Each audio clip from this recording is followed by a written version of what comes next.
अस्सलामु अलैकुम वरहमतुल्लाहि वबरकातुहू। डियर स्टूडेंट्स, आज से हम 12th स्टैंडर्ड के मैथमेटिक्स के लिए ऑनलाइन लेक्चर्स शुरू करने वाले हैं। आपको वैसे तो पता होगा 11th स्टैंडर्ड में मैंने बताया था कि हमारा जो सिलेबस है वो महाराष्ट्र स्टेट बोर्ड की तरफ से है, और जैसा कि 11th स्टैंडर्ड में मैंने क्वेश्चन पेपर पैटर्न बताया था उसी तरह से पैटर्न रहेगा क्वेश्चन पेपर का। तो आइए उसको रिमाइंड कर लेते हैं, उसको रिवाइज कर लेते हैं कि क्वेश्चन पेपर जो है 12th स्टैंडर्ड के लिए ये जो रहेगा मैक्सिमम मार्क इसके 80 मार्क्स रहेंगे। और आपको पता होना चाहिए कि दोनों सेक्शन पे मैथ फर्स्ट और मैथ सेकंड ये दोनों पेपर एक ही पैटर्न में रहेंगे, एक साथ रहेंगे, मतलब दोनों सेक्शन एक ही क्वेश्चन पेपर के अंदर रहेंगे। दोनों सेक्शन को मिलाकर क्वेश्चन पूछे जाएंगे और दोनों को मिलाकर यहाँ पर इसको 4 सेक्शन में डिवाइड किया गया है पेपर के अंदर। Section A, section B, section C और सेक्शन डी। तो आइए सबसे पहले हम देखते हैं सेक्शन ए में आपको क्या पूछा जाएगा आपके लिए। सेक्शन ए में क्वेश्चन नंबर 1 है एमसीक्यूज के लिए, मतलब मल्टीपल चॉइस क्वेश्चंस। इस क्वेश्चन नंबर 1 में एमसीक्यूज पूछे जाएंगे आपको 8, मतलब सब क्वेश्चन रहेगा क्वेश्चन नंबर 1 से लेकर 8 तक के 8 सवालात पूछे जाएंगे आपको। और यहाँ हर सवाल ईच क्वेश्चन हैविंग 2 मार्क्स। इस तरह से 8 क्वेश्चन करना पड़ेगा आपको, ये कंपलसरी क्वेश्चन है 8 भी। तो ये हो गए 16 मार्क, ठीक है। उसके बाद इसी सेक्शन में क्वेश्चन नंबर 2 है very short answer. Very short answer मतलब आपको सिर्फ एक स्टेप में इसका आंसर लिखना पड़ेगा। तो इस क्वेश्चन नंबर 2 में आपको 4 सवालात पूछे जाएंगे। क्वेश्चन नंबर 2 में 4 सब क्वेश्चन 1 से लेकर 4 तक, और हर क्वेश्चन 1 मार्क के लिए रहेगा। इस तरह से 4 सवाल पूछे जाएंगे और टोटल हो गए इसके 4 मार्क। तो question number 1 16 mark, question number 2 4 mark. Section A का टोटल हुआ 16 + 4 = 20। तो ये 20 मार्क आपको सेक्शन ए के अंदर रहेंगे और ये सब कंपलसरी रहेंगे। तो ये कंपलसरी सेक्शन कहलाता है सेक्शन ए। इसके अंदर आपको 20 मार्क्स रहेंगे और ये इसका चांस आपको गंवाना नहीं है। एमसीक्यूज़ और वेरी शॉर्ट आंसर ये अगर आपने बिल्कुल सही किए तो आपके 20 मार्क पक्के। अब आ जाते हैं सेक्शन बी की तरफ। सेक्शन बी, उसके बाद सेक्शन सी और डी। सेक्शन बी, सी और डी ये ऑप्शनल सेक्शन रहेंगे, इसमें ऑप्शन रहेंगे आपके लिए। तो सेक्शन बी में आपको कोई 8 क्वेश्चन करना है, ठीक है। कितने क्वेश्चन करना है आपको? 8 क्वेश्चन। तो यहाँ पर क्वेश्चन नंबर 2 पर सेक्शन ए ख़त्म हुआ है। सेक्शन बी शुरू होगा क्वेश्चन नंबर 3 से लेकर क्वेश्चन नंबर 14 पर ख़त्म होगा, ठीक है। क्वेश्चन नंबर 3 से 14 तक ये पूरे 12 क्वेश्चन हो गए, लेकिन आपको 12 क्वेश्चन में से सिर्फ 8 करना है और ईच क्वेश्चन हैविंग 2 मार्क्स, मतलब 2 मार्क्स का हर सवाल रहेगा आपको। इस तरह से टोटल हो गया ये 16। 2 × 8 = 16। तो सेक्शन बी यहाँ पर 60 मार्क के लिए। उसके बाद आ जाइए सेक्शन सी, इसमें भी आपको 8 क्वेश्चन करना है ऑप्शन के साथ। तो यहाँ सेक्शन बी क्वेश्चन नंबर 14 पर ख़त्म हुआ है।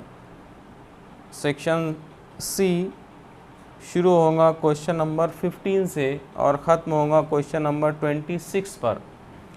मतलब ये भी टोटल 12 क्वेश्चन हो गए।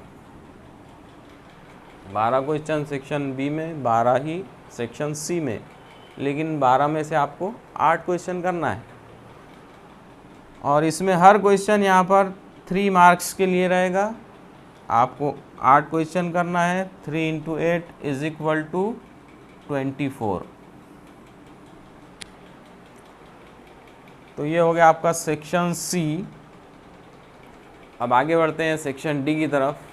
सेक्शन डी ये भी ऑप्शनल है, इसमें भी ऑप्शंस रहेंगे आपको। इसमें आपको 5 क्वेश्चन करना है। और सेक्शन डी की शुरुआत होगी क्वेश्चन नंबर 27 से और ये ख़त्म होगा क्वेश्चन नंबर 34 पर। इस तरह से इसमें 8 क्वेश्चन रहेंगे। ठीक है, इसमें 8 क्वेश्चंस रहेंगे। आपको 5 क्वेश्चन करना है और यहाँ हर एक क्वेश्चन जो है ये 4 मार्क्स के लिए रहेगा। 4 मार्क्स के लिए आपको टोटल 5 क्वेश्चन करना है। 4 × 5 = 20। तो ये पहला section 20 mark, section B 16, section C 24, section D 20। तो ये टोटल हो गए आपके 80 मार्क्स।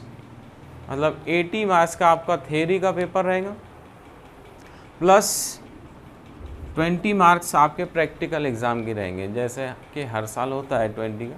तो ये पैटर्न जो है 80 + 20 का पैटर्न है, ये आपको ख्याल रखना है। तो यहाँ सेक्शन बी में 12 क्वेश्चन, सेक्शन सी में 12, सेक्शन डी में 8। आपको याद रखना है क्वेश्चन नंबर 1 से लेकर यहाँ पर क्वेश्चन नंबर 34 तक बिल्कुल सीरीज़ रहेगी 34 क्वेश्चंस की। अब यहाँ एक बात और बता दूं मैं कि यहाँ 56 का आपको मैथ फर्स्ट के क्वेश्चन रहेंगे विथ ऑप्शन, प्लस 56 का मैथ सेकंड पूछा जाएगा विथ ऑप्शन। ये हो गए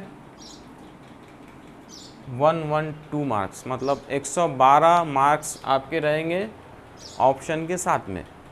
लेकिन आपको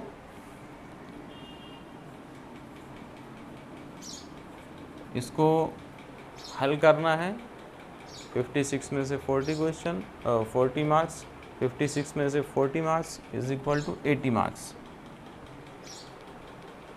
यहाँ पर एक पढ़ाई की टेक्निक भी बता देता हूँ मैं आपको कि अगर आप कोई एक सेक्शन में, कोई एक पेपर में अच्छी मेहनत कर लेते हैं, जैसे मैथ फर्स्ट में आपने अच्छी स्टडी की है, तो ये पूरे आपको 56 ऑप्शन में से आप निकाल सकते हैं उसको, मैथ फर्स्ट के क्वेश्चन। अब यहाँ 56 मार्क्स आपके हो गए। 80 तक पहुँचने के लिए आपको कितने मार्क्स की ज़रूरत पड़ेगी? 24 मार्क की। ठीक है, तो यहाँ पर 24 मार्क्स आपके मैथ सेकंड से आपको हासिल करना है। मतलब मैथ सेकंड की स्टडी आप सिर्फ 24 मार्क्स की भी कर सकते हैं, या फिर आप आधी इसकी आधी उसकी स्टडी करो। मतलब यहाँ पर पूरा पेपर भी पढ़ सकते हैं आप इसको, या फिर टेक्निक अगर आपको अपनाना है तो यहाँ पर 56 का मैथ फर्स्ट, 24 का मैथ सेकंड, या 56 का मैथ सेकंड, 24 का मैथ फर्स्ट। इस तरह से आप इसको स्टडी को कंप्लीट कर सकते हैं आपकी।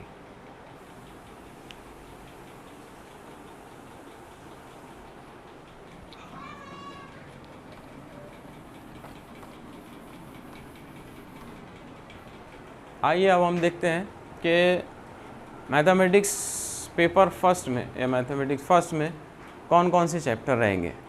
चैप्टर मैं बता देता हूँ आपको। पहला चैप्टर है मैथमेटिकल लॉजिक, दूसरा चैप्टर है मैट्राइसिस, तीसरा चैप्टर है ट्रिग्नोमेट्रिक फंक्शन, चौथा चैप्टर है पेयर ऑफ स्ट्रेट लाइन, पांचवा चैप्टर है वेक्टर्स, छठा चैप्टर है लाइन एंड प्लेन, और सातवां और आखिरी चैप्टर है LPP लीनियर प्रोग्रामिंग। इसका मार्क्स का डिस्ट्रीब्यूशन अभी बोर्ड की तरफ से नहीं आया है कि कौन सा चैप्टर कितने मार्क्स का रहेगा, वो मैं आपको बाद में बताऊंगा। तो पहला है मैथमेटिकल लॉजिक, दूसरा है मैट्राइसिस, तीसरा ट्रिग्नोमेट्रिक फंक्शन, चौथा पेयर ऑफ स्ट्रेट लाइन, पांचवा वेक्टर्स, छठा लाइन एंड प्लेन, सातवां LPP। तो यहाँ पर नए सिलेबस के हिसाब से ये चैप्टर्स के नाम दिए गए हैं आपको। और एक बात बता दूं मैं कि इसमें एक चैप्टर कम किया गया है, 3 डायमेंशनल ज्योमेट्री। पहले 3 डायमेंशनल ज्योमेट्री पुराने सिलेबस में था पिछले साल, उसके बाद लाइन चैप्टर था, उसके बाद प्लेन था। तो यहाँ इसको 3 डायमेंशनल ज्योमेट्री को डिलीट कर दिया गया है और लाइन और प्लेन को एक साथ मर्ज किया गया है और वो छठे चैप्टर के लिए उसको नाम दिया गया है। तो आपको यहाँ पर एक चैप्टर कम हुआ और ये दोनों को मर्ज करके इसको मुख्तसर कर दिया गया है। तो ये आपके लिए खुशखबरी है कि यहाँ पर आपका जो सिलेबस है वो कम हो गया है। इसी तरह मैथ सेकंड में भी एक चैप्टर कम हुआ है आपका कंटिन्यूटी। ये भी आपके लिए बेनिफिट है, स्टडी के लिए आपको आसान जाएंगे। तो आप जानते हैं कि हमने मैट्राइसिस ये वाला चैप्टर देख चुके हैं, ट्रिग्नोमेट्रिक फंक्शन का कुछ पार्ट हमने देख चुके हैं। अब इसका जो बचा हुआ पार्ट है वो हम आगे देखेंगे, लेकिन हम नए सिरे से अभी जो शुरू करने जा रहे हैं वो चैप्टर है पेयर ऑफ स्ट्रेट लाइन। ठीक है, तो पेयर ऑफ स्ट्रेट लाइन ये जो चैप्टर है इसकी बुनियादें आप जो कंसेप्ट है पिछली क्लासेस में आपको मिल जाएंगे। आपको उसकी स्टडी करना है। पेयर ऑफ स्ट्रेट लाइन में स्ट्रेट लाइन यानी ख़त मुस्तकीम क्या होती है, किसे कहते हैं हम ख़त मुस्तकीम, या स्ट्रेट लाइन किसे कहा जाता है, और उसकी अलग अलग मसावातें 10th और 11th में दी गई है। वो हम रिवाइज़ करेंगे जब चैप्टर शुरू करेंगे। तो हमारा जो अगला लेक्चर रहेगा वो पेयर ऑफ स्ट्रेट लाइन पर रहेगा, वो हम देखेंगे अगले लेक्चर में।